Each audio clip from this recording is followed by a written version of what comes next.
Patuloy na nagbibigay serbisyo. Pag-asa at saya. GMA Regional TV. Kapuso ng bawat Pilipino.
Ito ang GMA Regional TV, One Mindanao.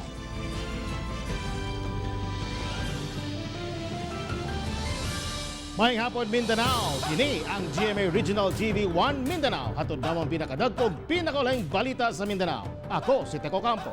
Sara Hilomen Velasco. Real Suroche, live gikan dinhi sa GMA Davao Complex.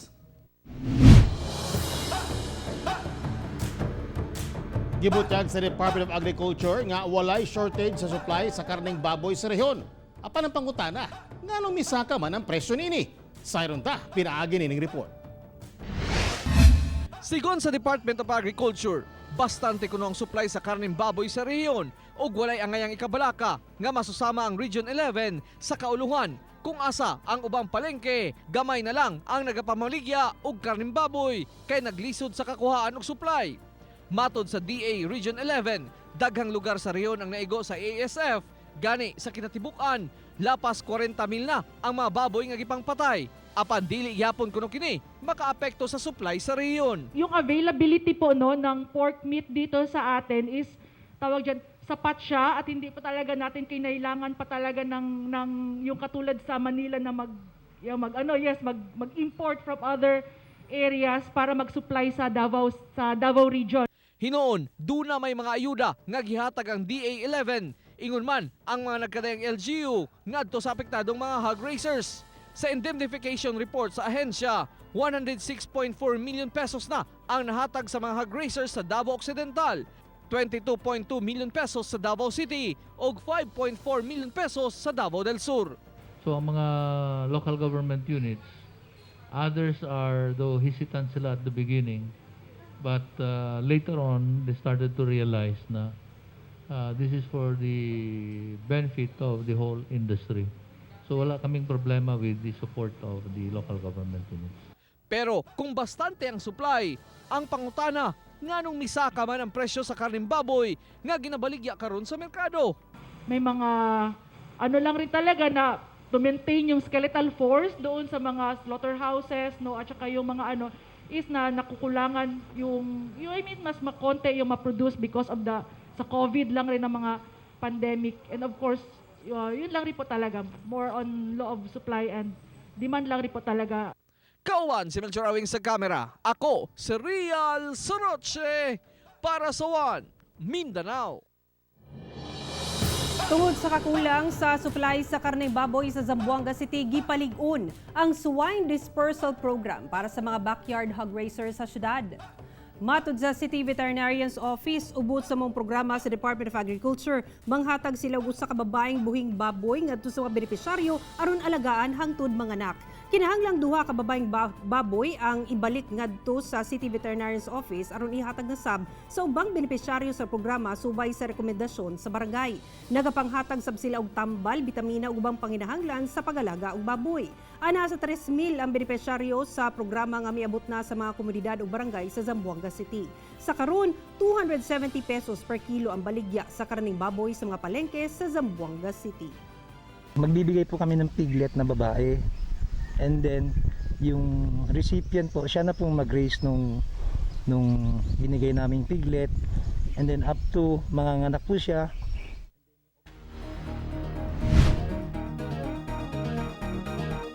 Temporaryong gisirhan karon ang PSA Region 11 kinihuman dunay usa ka trabahante nga nagpositibo sa COVID-19. Anyang report ni Sheila Vergara Rubio. Napalaw ang pipila ka mga tao kinsabot unta mo transact sa PSA 11 sa Cabagyo Avenue, Davao City. Kinihuman temporaryong gisirhan ang tibuok buhatan sugod Pebrero 3 kay dunay usa sa mga empleyado niini nga nagpositibo sa COVID-19. Gikinahanglang magsara aron ma-isolate usab ang ubang pang empleyado ug ma-disinfect ang tibuok buhatan. Gibutsyag sa direktor sa PSA, Ruben Abaro Jr., nga nagkwarantina ang mong empleyado una pamigula ang resulta niini, sanglit nagpositibo usab ang asawa niini.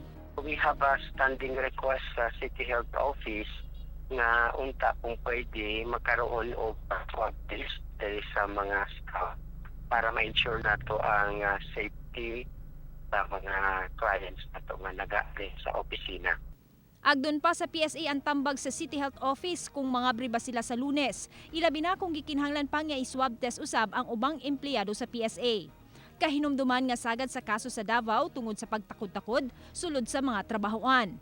Tambag sa PSA sa manang kinahanglan mukuhag dokumento silang buhatan nga sa matapad nga rehiyon sa Davao mo transact o di baka mo request online. Ginatulo na mo sila nga kung pwede sila makadto sa nearest nga outlet, like for example General Santos City, nearest sa Davao City o sa Butuan City. Pero if they cannot proceed to the other outlets, pwede sila mo apply sa online. Kauban si Bebot Kahes sa kamera, ko si Sheila Vergara Rubio para sa One Mindanao.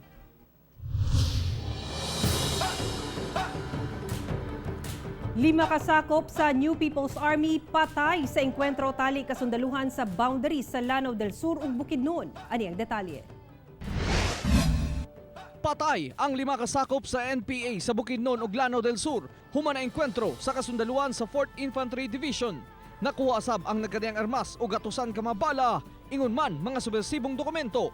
With elements of the 1st SF Battalion under the 403rd Brigade, under this division, the 4th Infantry Division, doon sa boundary ng Bukidnon and Lanao. Galihok kuno ang mga miyembro sa NPA nga sakop sa Sub-Regional Command 4 ug 5 sa North Central Mindanao Regional Committee sa bukid nga bahin sa Lanao del Sur ug Bukidnon. Nahitabo ang engkwentro sa Talakag, Bukidnon ug Taguluan 2 sa Lanao del Sur. Human nakita ang mga rebelde sa lugar nga gilayong giaksyonan sa kasundaluhan. Milungtad sa 30 minutos ang binakbakay sa NPA ug kasundaluhan. Dito rin sila nagkakaroon ng mga koleksyon ng mga sa kanilang mga extortion. Gilayong gipailalom sa forensic investigation ang mga patayng lawas sa pagpanguna sa kapulisan aron mailhan ang mga napatay ug mahibalik na sa ilang mga kabanay. Forensic examination ng PNP Crime Lab natin para makuha yung identities nila through buccal swab and taking fingerprints. And ito magiging ebidensya later on when we file charges against other personalities involved in the encounter. Definitely, yung moral ng kalaban, tuloy-tuloy nating mapababa and considering na nahihirapan na rin sila because we already have the support of the masses. Ako si Real Soroche para sa One Mindanao. Usa ka lalaki gipusil patay sa Cagayan de Oro City. Atong sayron ang detalye sa live report ni Cyril Chavez. Cyril.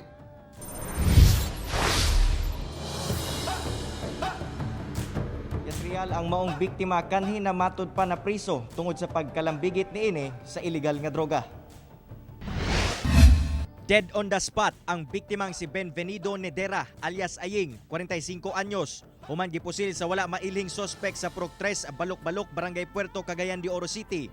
Bandang alas 12 sa tungang gabi, naigo ang biktima sa iyang tuong bukton nga milapos sa iyahang lawas, hinungdan sa iyang kamatayon. Na-recover ang usa ka basiyo sa bala sa .45 caliber pistol. Kanhi na priso ang biktima kaniadto tungod sa pagkupot og marijuana. Gato pang gina-imbestigahan karon kung related ba kani sa illegal nga droga ang iyang pagkamatay o pagpamusil, no, kay kining questionable pod sa ato ang ingana nga mga oras curfew naman na, so nganong naa siya didto sa isa ka lugar. Base sa investigasyon, nakasulob og itom nga jacket ug naka-face mask ang mipusil sa biktima, kinsa dali misibat human ang insidente. Aduna sab kunoy kalalis ang biktima una nahitabo ang insidente. CCTV dito sa area atong makikoordinata sa mga owner nga makarequesta og footage, no, para to further investigate the ug unsa bagay tumong og tinguha ning pagpamusil, no.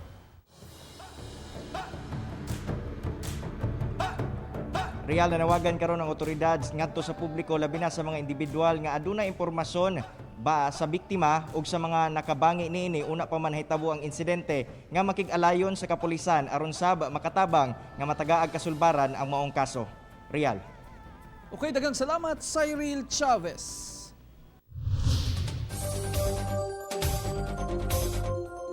Pipila ka lugar sa Mindanao makasinati og mga pag-ulan tungod sa northeast monsoon. Northeast monsoon gihapon ang nakaapekto sa isla sa Mindanao karong adlaw. Sa gadulanon mao ang eastern section sa Caraga ug Davao region gikan sa buntag ug karong hapon mas dakong bahin sa Mindanao ang makasinati og mga pag-ulan. Posible usab nga aduna intense thunderstorm nga makamugna og pagbaha ug landslide sa pipila ka lugar sa northern Mindanao, Barm ug Socsargen region.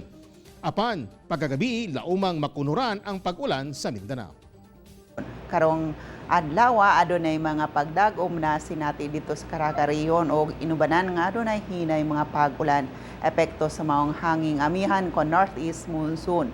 Sabtang ubang rehiyon sa Mindanao aduna sa gihapoy masinati mga pagdagom sa hapon or sayo sa gabi labi na sa mga bukid nga dapit. Inubanan nga adunay kalit patak-patak mga pag-ulan epekto sa gihapon sa ginatawag nga localized thunderstorms.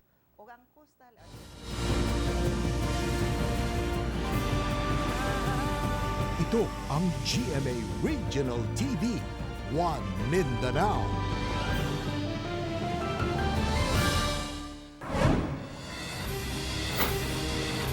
Patay si Staff Sergeant Neil Gonzalez, kinsa nakadestino sa 1st Infantry Tabak Division sa Philippine Army sa Tukuran, Zamboanga del Sur. Sa investigasyon sa Tukuran Police, nakikinom kuno ang biktima sa usa ka balay ug samtang nag-inuman, dili daw kini komportable sa iyang 9mm pistol nga nakabutang sa hawak niini. Busa, gigawas niya kini ug gisusi ang safety mechanism. Diyang gibalik na kini sa iyang bag, aksidenteng nakablit niini ang baril ug naigo ang iyang ulo, hinungdan sa iyang hinanaling kamatayon. Na-recover sa crime scene ang pusil sa biktima. Sa Dumalinaw, Zamboanga del Sur, patay ang mag-uyuan nga sila Rodi Pedroso, 44 anyos, o Grenel Vistal, 21 anyos. Human gipamusil sa wala mahilhing sospechado sa Purok San Isidro, Barangay Ribocon. Sa investigasyon, gikan kuno sa bukid ang mag-uyuan, human nanakop og isda ug baki. Apan samtang gilalimpyuhan nila ang ilang nadakpang isda ug baki. Kalit niabot ang wala mahilhing suspect dayon pusil sa mga biktima. Matud pa ang mga biktima, gipasangin lang kawatan sa ilang barangay. Sa Libak, Sultan Kudarat Province, patay ang usa ka tawo samtang napulo ang samdan kung asa upat ang kritikal. Human nahulog sa pangpang ang usa ka 10-wheeler truck sa sitio Platakan sa Barangay Cristian Nuevo. Gilayon silang gi-rescue o gidala sa ospital. Matud sa report, ang namatay nakisakay lang human kuno mitan-aw og off-ride bike challenge sa maong lungsod. Gidakop sa kapulisan ang gwardyang si Welmer Feliciano, human napalitan og gituwang shabu sa ilang balay sa Purok Mahayahay, Barangay Dao, Pagadian City. 8 ka pakete sa gituwang shabu ang nakuha gikan sa dinakpan. Ang maong suspect gikonsiderang newly identified illegal drug personality sa kapulisan. Mag-atubang kini og kasong paglapas sa RA 9165 o Comprehensive Dangerous Drugs Act. Sugdan ang proyekto sa Department of Transportation nga interim bus system sa Davao City. Atong sayro ng detalye nini sa live report ni Sheila Vergara Rubio. Sheila. Sara ang maong proyekto kabahin sa Public Utility Vehicle Modernization Program sa gobyerno nga sa unang higayon mo biyahe sa mga lugar nga walay regular nga biyahe sa jeep sa syudad. Gilusad karong adlawa ang ruta sa interim bus system nga Carlos P. Garcia Highway o Diversion Road. Proyekto kini sa Department of Transportation isip parte sa Public Utility Vehicle Modernization Program. Pangunahan ang proyekto sa lokal nga kagamhanan, Land Transportation Franchising and Regulatory Board ug Davao Metro Shuttle Corporation. With the interim bus system project, we hope to bring convenience and ease of transport to the riding public through the deployment of buses in selected areas. Magsugod ang rota sa Puan Bypass Road, Libby Road Junction hangtod sa Philippine Ports Authority sa Sasa ug vice versa. Adunay 14 ka bus units ang imuntar alang sa ruta ug butangan kini og 24 ka mga bus stops. Recommended under the HPBS. So pasiugdan ni siya, no, interim as it is para makita nato na kabaguhan sa atong pagpadagan sa atong public transport system. High-tech ang maong proyekto, sanglit beep cards na ang gamiton isip paagi sa pagbayad. Sara la umang magsugod ang pagbiyahe sa maong ruta karong unang kwarter ning tuiga. Sara. Okay, daghang salamat Sheila Vergara Rubio.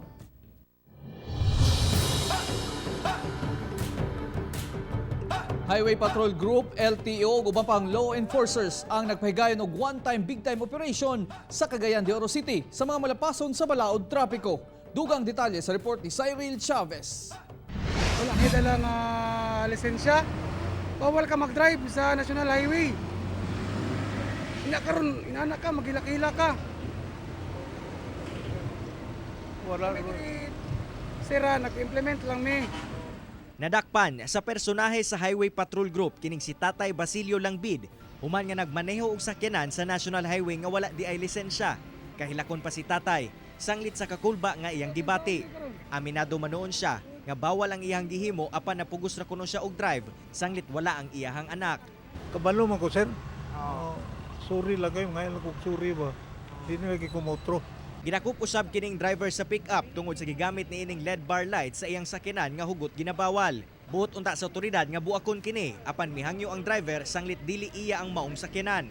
Gitikita na lamang ang driver labi pa nga guba usab ang signal light sa maong sakyanan. Gipatangtang naman ni siya. May kabalo ba ya? Hinoon nasabtan sa ubang motorista ang maong operasyon. Okay sir para safety ang mga riders ug mga tao. Para di matakap ang namo kay uban gud nga walay restro patakag dagan ba makadisgrasya. Sigon sa HPG nga ang operasyon nga ilang gihimo aron mapatuman ang balaod trapiko alang nausab sa kaluwasan sa tanang motorista. Motorista nagmotor mga gear, safety gear para simba ko na sila yung mga tinatawag na road crash incident. At least safety ang ilang lawas. Kauban si James Yap sa kamera.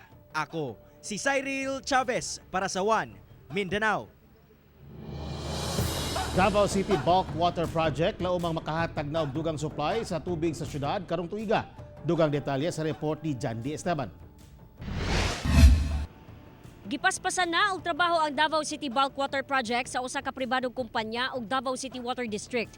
Dinhi sa Indangan, nabisi na ang mga trabahante sa pagpahimutang sa mga pipeline. Ang maong proyekto mao'y mudugang sa supply sa tubig sa dakbayan. Labi na nga nagasaka ang water demand. Inay mukuha og tubig sa groundwater, sa Tamugan River mukuha og tubig. Lauman nga 300 million liters sa tubig ang masupply niini. Ilabi na sa 2nd District dinhi sa syudad. Gumikan kini ang sagad bakasinati sa hinay hangtod walay agas nga tubig. Sa 224,000 water service connections sa DCWD, 9% niini ang walay 24 oras nga water supply. Ang kadaghanan niini anaa sa 2nd District. Because of this project, makadungag pagyuta og mga additional na water systems, particularly dara sa may Talandang, Mandug, and Indangan water supply systems. First semester karong tuiga unta target mahuman ang proyekto apan tungod sa mga COVID-19 restrictions sa katapusan sa 2021 na kini makasugod og supply ngadto sa mga konsumante. Ready na ang katong mga identified nato na crucial infrastructure projects para makadawat na ta and makadistribute sa maong bulk water supply project paingon sa ato ang mga customer. Kauban si Mel Colmenares sa kamera. Ako si John D. Esteban para sa One Mindanao.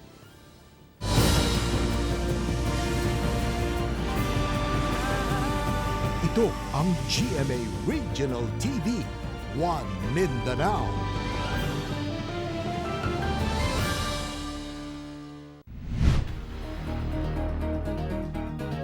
Sobra 104 million na ang kinatibok ang kaso sa COVID-19 sa tibok kalibutan. Samtang kapin 531,000 na ang nataptan sa Pilipinas ug lapas 48,400 sa Mindanao. Misobra na sa 104,411,000 ang dunay COVID-19 sa tibok kalibutan. Lapas 58 million na ang recoveries ug kapin 2,269,000 ang namatay. Samtang 1,590 ang new COVID-19 cases sa Pilipinas karong adlaw. Busa 531,699 na ang kaso sa COVID-19. 32,775 ang active cases, human 487,927 ang naayo na og 10,997 ang namatay. Ug 48,460 na ang nagkasakit og COVID-19 sa Mindanao. 6,026 ang active cases, human 40,529 ang nakarecover ug 1,905 ang namatay. Davao Oriental 2nd District Representative Joel Mayo Almario ug asawa niini nagpositibo sa COVID-19. Ani ang COVID-19 update sa Mindanao, pinaagi nining report.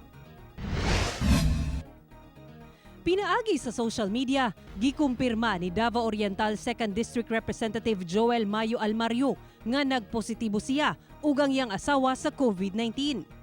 Ana kuno sila sa maayong kahimtang. Wala pa sab kuno siya nakahibalo kung kang kinsa siya posibleng natakdan. Ipailawom na sab sa swabbing ang iyang mga close contact. Naghatag sab siya og pahinumdum kalabot sa mga pamaagi aron makalikay sa sakit. Miabot na sa 934 ang total COVID-19 cases sa Davao Oriental. 200 ang active cases, suman 719 ang nakarecover na ug 15 ang namatay. Sa Davao City, usa ka 2-month-old baby boy nga taga-Agdao ang nakarecover na sa COVID-19. Misaka na sa 11,834 ang confirmed COVID-19 cases sa Davao City. 1,473 ang active cases, human natala ang 9,801 recoveries ug 560 ang namatay. Sa Cagayan de Oro City, usa ka 38 anyos nga babaeng doktor nga taga-barangay Kanituan ang nagpositibo sa COVID-19. Duna kini sintomas. Nagpositibo sab ang 31 anyos nga babaeng nurse NMMC nga taga-barangay 34. Na-expose kini sa iyang kaubanan nga nagpositibo na sa COVID-19. Mibiyahe kini sa Bukidnon ug nakasinati og sintomas. Ana-ana sa 3,362 ang kumpirmadong kaso sa COVID-19 sa Cagayan de Oro City. Duna kini 234 active cases, suman 2,955 ang nakarecover na ug 173 ang namatay. Ako si Sara Hilomen Velasco para sa One Mindanao. Giklaro sa Davao City LGU nga samtang temporaryong giundang ang DQR scanning sa mga checkpoint sa syudad. Gisugdan usab karon ang mandatory scanning sa mga establishmento. Ani ang dugang detalye sa report ni Sheila Vergara Rubio. Sa ulahing pahayag ni Mayor Inday Sara Duterte sa programa sa Davao City Disaster Radio, gibutyag niini ang temporaryong pag-undang sa DQR scanning sa mga checkpoints sa syudad. Inay mga dokumento nga nagapamatuod sa essential nga lakaw ang pangitaon. So there is really no need to scan it anymore because you can check based on the document, the FM Pass and all the other documents na pwede nimong dadon, employee's ID, para ka mag-prove na you are out on essential travel during this quarantine. Giklaro sa kagamhanan nga temporary kining gihunong tungod sa pagpadugang og features sa QR code alang sa mas hugot nga monitoring ug blocking sa mga COVID-19 patient o individual nga naka-quarantine.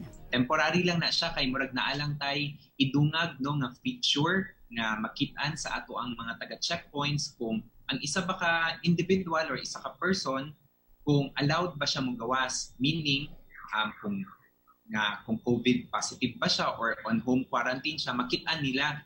Apan giklaro sa kagamhanan nga bisan og temporaryong gihunong ang scanning sa checkpoint, nagsugod na ang mandatory DQR scanning sa mga establisimento. Pag mosulod ta og mall, ang malls nato karon dili na sila mag-scan sa katong DQR sa ato ang mga individuals, pero kung musulod ta sa specific na mga stores sa sulod sa mall, mauto sila ang mandatory nga kinahanglan mag-scan og DQR. Ako si Sheila Vergara Rubio para sa One Mindanao. LGU Samal moapila nga mabalik na sa MGCQ karong Marso aron maka-operate na ang turismo sa isla. Anang report ni Jandy Esteban. Miapila ang Samal Island nga unta mabutang sa Modified General Community Quarantine ang isla aron maka-operate na og balik ang mga tourism establishment. Gipailawon pa sa GCQ ang Samal hangtod Pebrero 28. Ubos sa maong klasifikasyon, bawal ang tourism ug leisure activities. Unfortunately, nigawas tong bagong classification for the month of February, nigawas man siya. So, I guess nawala na tong amo ang appeal. But we will appeal again, no, for the tourism situation in Samal. Sumala sa City Investment and Tourism Office nga dako na kaayo ang lugi sa isla tungod sa epekto sa COVID-19 pandemic. Niadtong 2019, miabot sa 10 milyon ang tourist arrival sa Samal Island. Sa 2020, diin nagka-COVID-19 pandemic, miubos kini ngadto sa 153,000 ang tourist arrival. Busa ilang gihangyo nga unta makabalik na og operate ang ilahang tourism establishments. Ilabi pa nga sa turismo ang naghatag og dakong bahin sa ilahang local income. Ang economic driver sa Samal Mangyud is tourism. So we need to open our tourism destination so that we can recover. Plano sa LGU nga tugutan ang mga resorts nga mag-hold og pipila ka events sama sa bunyag ug kasal. Isa sa mga ginatanaw namo is mag-submit sila, no, og mga negative na antigen test. Isa na sa ginatanaw nato para lang ma-justify ang ato ang tourism activities under GCQ, kasi it's very clear under GCQ na no tourism, no leisure activities. So, careful po mi ana. Kauban si Mel Colmenares sa kamera. Ako si John D. Esteban para sa One Mindanao.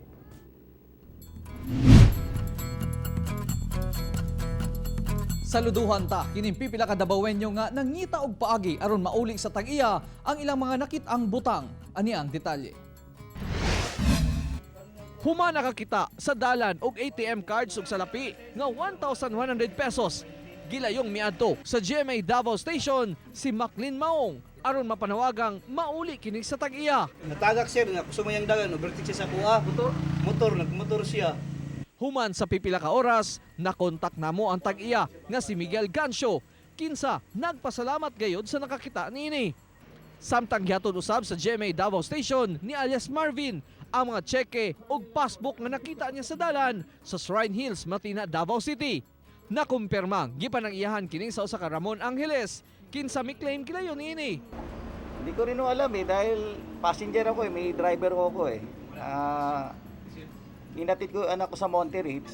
Di ko na malaman kung paano nahulog. Pinaagi sab sa Davao City Public Forum, gipost ni Jay Santander ang iyang nakitang ATM card sa Santa Ana Avenue aron makita kini sa tag-iya. Bisan sa kalisod sa panahon, duna gihapoy mga Davaoenyong matinud-anon. Busa sa inyong kaanes, kami saludo mga kapuso. Ako si Real Soroche para sa One Mindanao. Malasakit Center sa Davao City nga mula raw sa paghatag og tabang sa mga Mindanaoan abdi na. Giablihan na ang 4-story building nga Malasakit Center nga nahimutang sa Southern Philippines Medical Center sa Davao City. Usa kini ka one-stop shop alang sa mga ahensya sa gobyerno nga mohatag og pinansyal ug medikal nga tabang sa mga kabusog indigent nga Davaoenyo ug mga Mindanaoan. Sama sa Office of the President, DSWD, DOH, PCSO ug PAGCOR. Ania asab ang Malasakit Center ang butikan ng bayan ug ang programa sa Davao City nga lingap para sa mahirap. Gipirmahan ni President Rodrigo Duterte ang balaod sa pagtukod ng Malasakit Center niadtong December 2, 2019. Usa ka gatos na ang Malasakit Center sa tibok nasod. Arestado ang top 8 most wanted person sa drugs watch list sa kapulisan sa Davao City nga si Jonathan Ancha alias Junjun Siga. Human gipatuman ang search warrant sa Gipuyan ini sa Barangay Dumoy. Nakuha gikan sa balay sa suspect ang napulo ka suspected shabu. Nadakpan ako ang suspect niadtong 2015 tungod sa pagdala og droga sa Bansalan, Davao del Sur. Duha ang minor de edad sa 8 ka mga nadakpan sa gipahigayong raid sa mga sakop sa Philippine Drug Enforcement Agency Region 13 sa usa ka suspected illegal drug den sa Purok 2 Barangay Obrero, Butuan City. Gila ang ubang nadakpan nga mao sila Ronald Paumig, Almer Wayan, Abigail Cala, Justoni Delen, Michael Sika o Ronnie Valizado. Nakuha gikan sa ronda ang 70,000 pesos nga kantidad sa gituhang shabu. Kasong paglapas sa Comprehensive Dangerous Drugs Act ang ipasaka batok sa mga dinakpan. Nadakpan sa otoridad ang 4 ka taong wanted sa Agusan del Norte. Giila ang mga dinakpan nga sila Anselmo Paules, 52 anyos, o Orlando Dago, 41 anyos. Kinsa nagatubang og kasong murder og top 1 and top 2 most wanted sa lungsod sa Santiago. Samtang si Luisito Gaylawan Jr., 39 anyos, nag-atubang og kasong homicide og Celestina Bitco, 53 anyos, top 2 most wanted sa lungsod sa nasipit sa kasong estafa.